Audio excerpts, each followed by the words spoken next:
俺の名前は桑田健。25歳の大工職人だ。中学を卒業してすぐこの業界に入った俺は、年は若いがすでに10年のキャリアを積んでいて、今では一人前の職人として親方にも認められている。けれど、どれほど仕事ができても、所詮は中卒だ。職人として食っていくには不自由はないが、これ以上上を目指すことはできなかった。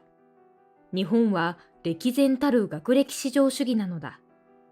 俺が高校に進学しなかったのは、もちろん勉強が嫌いだという理由もあったのだが、直接の原因は親父の浮気だった。12歳の時に親父が他に好きな女を作り、家を出て行ったのだ。専業主婦しか経験のない母さんを放ってはおけず、俺は知り合いの親方に頼み込んで弟子にしてもらった。まあ正直に白状すると、その頃反抗期真っ盛りだった俺は母さんに散々迷惑をかけていたので、罪滅ぼしのつもりだった。親父が出て行った後も母さんは特に悲しむ様子も見せずに日々を淡々と過ごしていたように思う。あれから13年。親父がどこで何をしているのか俺は知らない。知りたいとも思わない。中学に上がる頃から親父とはろくに口も聞いていなかったし、出て行く時に俺に言葉もかけなかった。いい年をして若い女にうつつを抜かして家族を捨てるような男に俺は興味も関心もない。あるのはほんの少しの憎しみだけだ。2年前、母さんが癌でこの世を去った。息を引き取る直前に俺に必死に何かを言おうとしていたが、口にする前に亡くなってしまった。あの時、母さんが何を言いたかったのか。それだけがずっと気になっていたが、今更誰かが教えてくれるわけでもないので、最近は気にしないようにしている。現場の仕事は俺には合っていた。気の短い男ばかりの職場だが、その分気を使うことはない。仕事のことで言い合いになっても、次の日になればみんなケロリとしている。体を動かして働くのは気持ちよかったし、自分の仕事が目に見える成果として形に残るのも嬉しかった。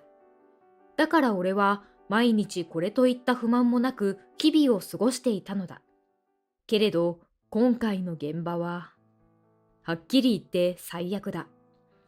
監督が37歳の女性なのだが、それはいい。今時女性の現場監督など珍しくもなんともなかった。けれど37歳の相原監督はどうやら俺が気に食わないようなのだ。最初に挨拶した時は厳しそうだけれど仕事のできそうな人だなと好印象を持っていた。年齢を感じさせない若々しい立ち姿にキビキビとした口調。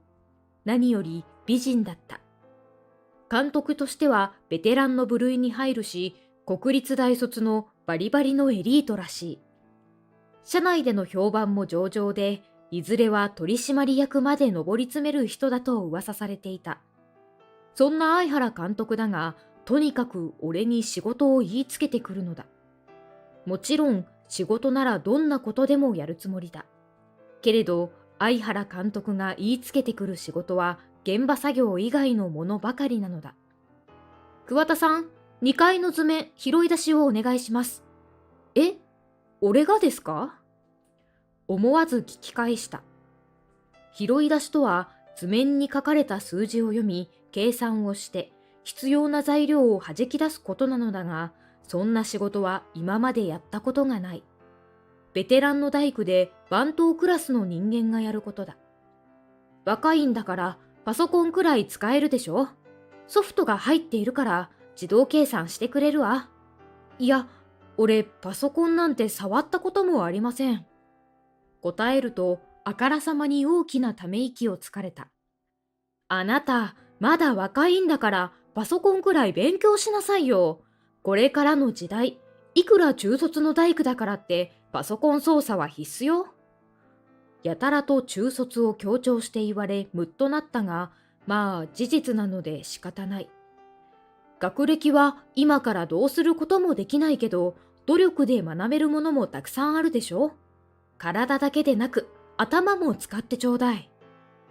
吐き捨てるように言うと、図面を俺に押し付けた。仕事が終わったら事務所に来て。私が教えてあげるわ。嫌そうに言われて、結構ですと答えたかったが、馬鹿にするような視線を向けられて言葉を飲み込んだ。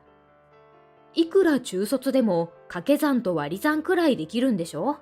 待ってるから必ず来なさい。いいわね。それだけ言って事務所から出て行ってしまった。俺はもらった図面を床に叩きつけてポケットからタバコを取り出す。ここ禁煙ですと若い事務員に言われてタバコを握りつぶした。それからも相原監督の嫌がらせとしか思えない要求は続いた。親方が、なんでケンにだけそんなことをさせるんだろうな、と首をかしげていたが、俺が聞きたいくらいだ。他の職人たちには一切余計な仕事をさせたりしない。よほど俺が気に食わないのだろうか。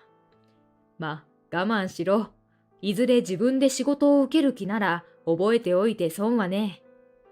ポンと背中を叩いて親方が慰めてくれたが、俺は別に今のままで十分なのだ。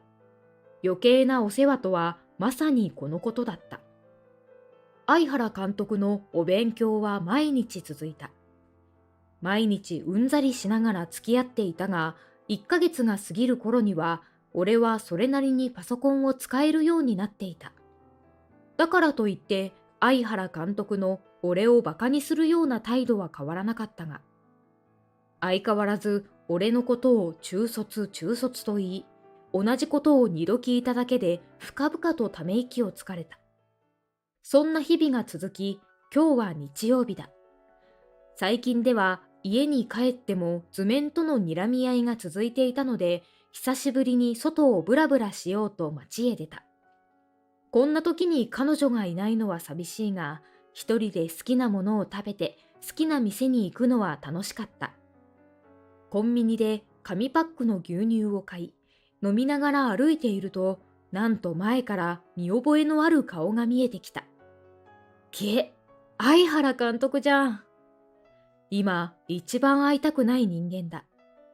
向こうが気づく前にずらかろうと思い、後ろを向きかけたが、仕事中には見たことのない相原監督の楽しそうな笑顔が気になった。へえ、あの人もあんな風に笑うんだな。誰と一緒なんだろう。もしかして旦那さんか？好奇心がムクムクと頭をもたげて、俺は意を決して相原監督に近づき声をかけた。偶然ですね。デートですか？相原監督がびっくりして俺を見た。右手を隣の男性の腕に絡めている。その男性の顔を見て俺は凍りついてしまった。親父？ケンか？ 13 年前に出て行った親父が目の前に立っている。こめかみに白髪がいくつかあったが、それ以外は変わっていなかった。いや、そんなことはどうでもいい。この状況はどういうことだろう。なんで相原監督と親父が恋人同士のように腕を組んで仲良く歩いているんだろう。守さんと相原監督が親父を呼んだ。俺同様に固まっていた親父がはっとしたように相原監督の方を見る。息子なんだ。小さな声で言った。守さん？なんで名前で呼ぶんだ？まさか、親父の好きな人って相原監督なのか？いやいや、ちょっと待ってくれ。相原監督っていくつだ？ 37 歳？今から13年前って25歳か？そうか。だったら親父の相手でもおかしくないわな。いや、それより、相原って俺の旧姓じゃないか。親父の名字だよ。頭の中をいろいろな考えがぐるぐると回る。目の前の二人がぐにゃりと歪んだような気がした。ダメだ。思考が追いつかない。すっかり大人になったな。元気だったか？衝撃から立ち直った親父が静かに聞いてきた。その声を耳にした瞬間、死んだおふくろの姿が脳裏によみがえる。あんたは随分と元気そうだな。若い女とよろしくやってるってわけだ。自分の声とは思えないような低い声が出た。相原監督が眉毛をピクリと動かす。あんたも最低な女だな。仕事中は偉そうなくせに、私生活では他人の旦那に手を出して略奪かよ。高学歴のエリートも人としては最低だな。ケン、違うんだ。彼女は、うるせえ！叫ぶなり、俺は思わず持っていた牛乳パックを親父に向かって投げてしまった。親父をかばうように前に出た相原監督の胸元が真っ白な液体で濡れている。周りを歩く人たちがちらちらと俺たちを見ていた。考えが短絡的なのは中卒だからかしら？冷静な声で言われる。この後に及んでまだ俺を中卒と呼んでバカにする相原監督が憎くてたまらなかった。失礼しますね。行きましょう、守さん。相原監督が親父の腕を引っ張り人混みに消えていった。親父が心配そうに一度だけこちらを振り返ったが、そのまま行ってしまう。俺はしばらくその場を動くことすらできなかった。次の日から俺は徹底的に相原監督を無視した。あまりにもあからさまなその態度に親方から注意を受けたが無視する。何もかもみんなにばらしてやろうかと思ったが、もう13年も前のことをいつまでも根に持っていると思われたくなくて黙っていた。そんな俺とは対照的に相原監督の態度は変わらない。相変わらず俺に仕事を言いつけてくる。さすがに限界を感じた俺は、もうこの現場は引き上げようかと考えていた。ぐったりと疲れてマンションに戻ると、誰かが植え込みのレンガに座っていた。俺を見て立ち上がった人影はまさかの親父だった。突然すまない。かなさんにここを教えてもらったんだ。誰だよ、かなさんって。もちろん相原監督の下の名前であることは知っている。わざと聞き返してやったのだ。守さんだのかなさんだの、うるせえんだよ、お前ら。話があるんだ。俺はねえよ。喋りながら歩き続けていると、親父が後をついてきた。大事な話だ。母さんのことなんだ。そういえば、俺が聞く耳持つとでも思ってんのかよ。頼む。どうしても知ってほしいことなんだ。肩をつかまれた。真っ青な親父の顔を見て、俺は玄関の鍵を開けて、入れよ、と言った。リビングに通したが、もちろんお茶を出すつもりなどみじんもない。ソファーに向かい合って座り、さっさと済ませてくれ、と言った。まず、かなさんのことだが、彼女は俺の娘だ。もちろん血はつながっていない。再婚相手の妻の連れ子だよ。再婚した時にはすでに大人だったからね。私のことをお父さんと呼ぶ代わりに名前で呼んでくれている。意外なことを聞かされてちょっと驚いた。けれど女がいることに変わりはないじゃねえかと思う。私と母さんが離婚した本当の理由を聞いてくれるか？そう言って親父が話し始めた内容は衝撃的なものだった。母さんと親父はお見合い結婚だった。それは俺も知っていた。当時、母さんには付き合っていた男性がいたのだが、定職に就かず、海外を渡り歩いているような男で、母さんの両親は大反対だったそうだ。そこで白羽の矢が立ったのが、当時祖父の部下だった親父だったそうだ。母さんに恋人がいることを知っていた親父は結婚を断ろうと思っていたそうだが、なんと母さんの方から結婚したいと言ってきたらしい。母さんは相手の男性を忘れようと必死だった。とても苦しそうでね。助けてあげたいと思ったんだ。こんな自分でよければ、この人を幸せにしたいと思った。そして結婚したらしいが、母さんは親父と一緒になってからもその男を忘れることができなかったようだ。俺が生まれてしばらく経ち、その男が日本へ帰ってきていると知ると家を出て行ったらしい。誰かを愛することは誰にも止められない。私は離婚してもいいと思っていた。けれど母さんは戻ってきたんだ。幼いお前をどうしても捨ててはおけなかったんだろうな。俺は覚えていなかった。どうやら俺がまだ1歳になる前だったらしい。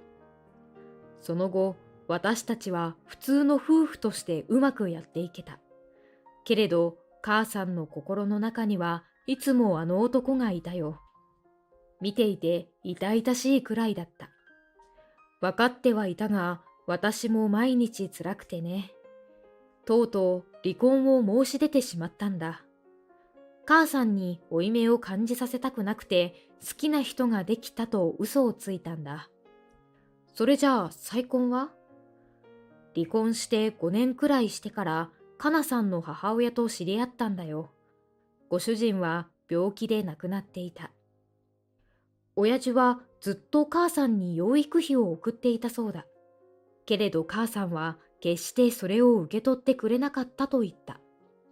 母さんは親父の嘘が分かっていたのだろう。自分が他の男を忘れられないから親父が身を引いたことを知っていてお金を受け取らなかったのだ。